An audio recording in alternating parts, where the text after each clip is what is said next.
Screen पर आप देख पा रहे होंगे, ये जो आप देख पा रहे हैं एक फ़ोटो है और वो है हाफिज़ साद का फ़ोटो। कौन है ये हाफिज़ साद। ये बड़ी चर्चा का विषय बने हुए हैं आजकल। उसकी वजह क्या है? उसकी वजह ये है कि ये हैं सीतामढ़ी बिहार के रहने वाले और ये हाफिज़ साहब हैं। इनकी उम्र तकरीबन 22 साल है। मैं आपको बताऊं, इनका परिचय कराने का मेरा मकसद क्या है। मेरा मकसद ये है कि ये हाफिज़ साद हैं जो बिहार सीतामढ़ी के रहने वाले हैं और ये अंजुमन जामिया मस्जिद में इमामत करते थे, जो आजकल आपने देखा होगा हरियाणा के मेवात गुरुग्राम में इमामत फरमाते थे। उम्र अभी इनकी कितनी है? ओनली 22 साल उम्र है। वजह क्या? इसलिए कि घर की कुछ जिम्मेदारियां इनके सर पर थीं, इसलिए इनको पढ़ाई बीच में छोड़ना पड़ गई, जिसकी बुनियाद पर बेचारे ये इमामत किया करते थे।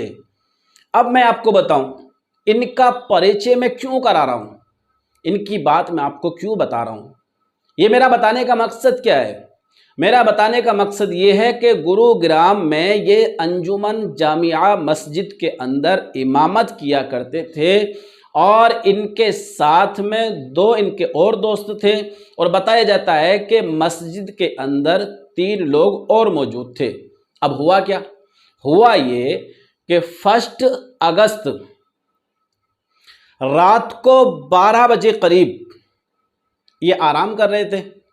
इनके जो 2 दोस्त थे वो भी आपके साथ में आराम कर रहे थे, जबकि बताया जाता है कि उस मस्जिद के गेट पर वॉचमैन भी था और कम से कम 5-7 पुलिसकर्मी भी थे। अब हुआ ये कि 5-7 पुलिसकर्मी भी हैं और गेट पर वॉचमैन भी है। कम से कम बताया जा रहा है कि 200 हिंदुत्ववादियों ने पे दर पे हमला बोल दिया मस्जिद के ऊपर। 200 हिंदुत्ववादी, आरएसएस कह लीजिए,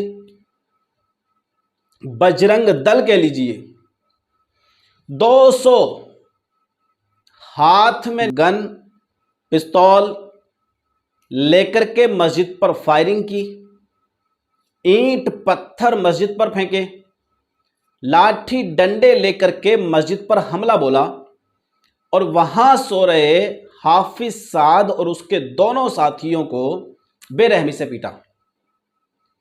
चाकुओं के बेहिसाब निशान हैं दोनों के।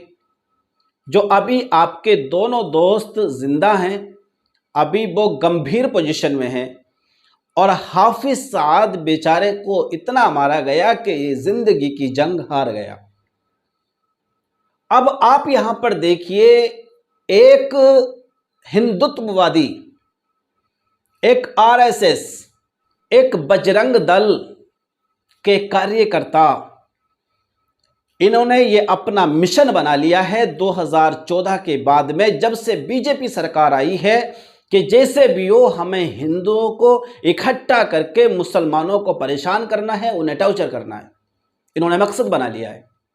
इसलिए आपने देखा होगा कि बारहा ऐसे बहुत सारे मामलात देखने को मिल जाते हैं जहां पर किसी मस्जिद के इमाम को टारगेट किया गया है, कहीं किसी मुसलमान को टारगेट किया गया है, कहीं किसी मस्जिद को टारगेट किया गया है, कहीं किसी मदरसे को टारगेट किया गया है। इनका सिर्फ और सिर्फ यही मकसद है कि हिंदू मुस्लिम देश में कराया जाए और सत्ता पर राज किया जाए, बैठा जाए।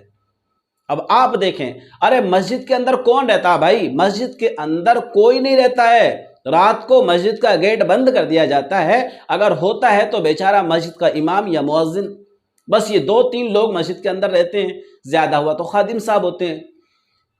अब तुम 200 संघी इकट्ठे होकर एक मस्जिद पर, मस्जिद के इमाम पर हमला बोलते हो।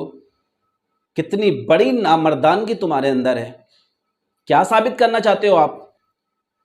पुलिस वाले वहां मौजूद थे, उनकी मौजूदगी में एक हाफिज़ साद मस्जिद के इमाम को मार दिया गया। उनके 2 साथियों को भी फुल मारा गया है। अगरचे वो मरे नहीं हैं, अभी वो गंभीर पोजीशन में हैं। एक भी पुलिस वाले को खरोच नहीं आई है। एक भी पुलिस वाले के लाठी नहीं लगी है, एक भी पुलिस वाला जख्मी नहीं हुआ है। वजह क्या है? टारगेट सिर्फ मस्जिद को किया गया था, मस्जिद के इमाम को किया गया था और किसी को टारगेट नहीं किया गया।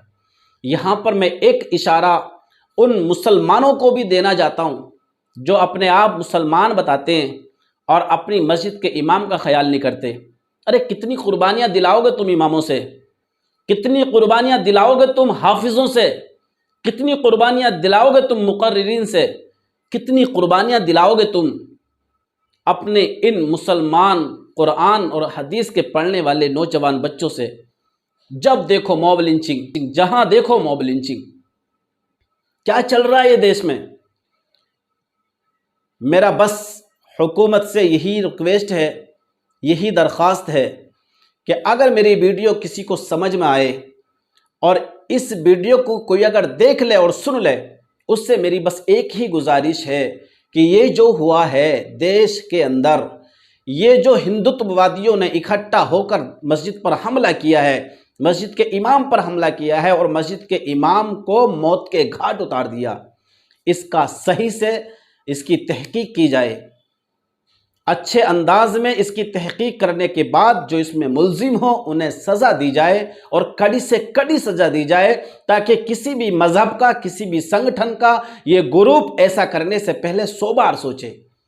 चाहे वो कोई भी ग्रुप रहने दो, कोई भी मज़हब का रहने दो, चाहे वो मुसलमान हो, चाहे वो हिंदू हो, ईसाई हो, सिख हो, कोई भी हो, ऐसी घटना करने से पहले उसको 100 बार सोचना पड़े।